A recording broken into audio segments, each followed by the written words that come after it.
du kala mi long u play u ba mi ong habang atin mi pen chai chai do no chong na mi long u ju haba jing im do jing kerne mi shim jing bang mi lampat syaka diem pena jing it kat kania mi ai tila jing em namar jonga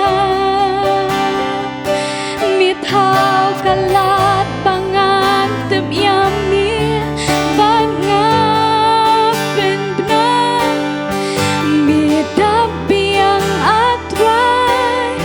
yang tang mami ngapet syami nga ikikti blamong jami kipen shisha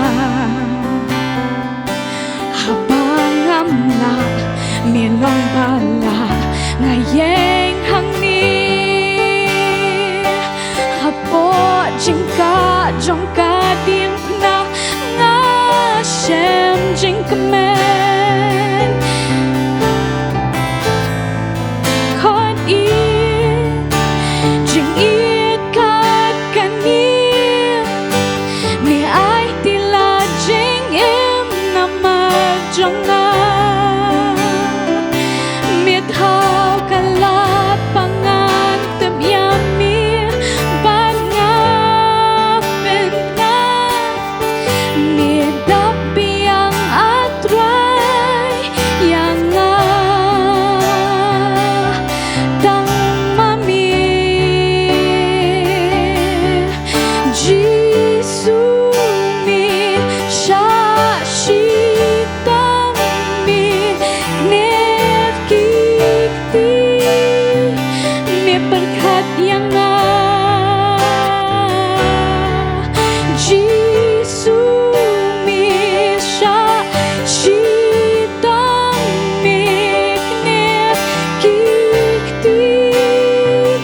mi berkat yang jing it kat kania mi ai tila jing em namar jonga mi thao kalat bangan tep yami banga penna mi dapi yang atrai yang tang mami jing it kat kania mi ai tila jing em namar jonga kasnam jong mi katut hadot nuot jonga bakruat klam jing thop ya kasnam na kalpari jing it janai kayai em hanga Jisu mi long jing em jonga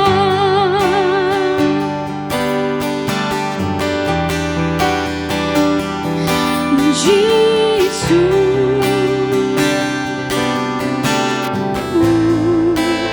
mi long jing em jonga baru nak benta ka buram jong ublay amen.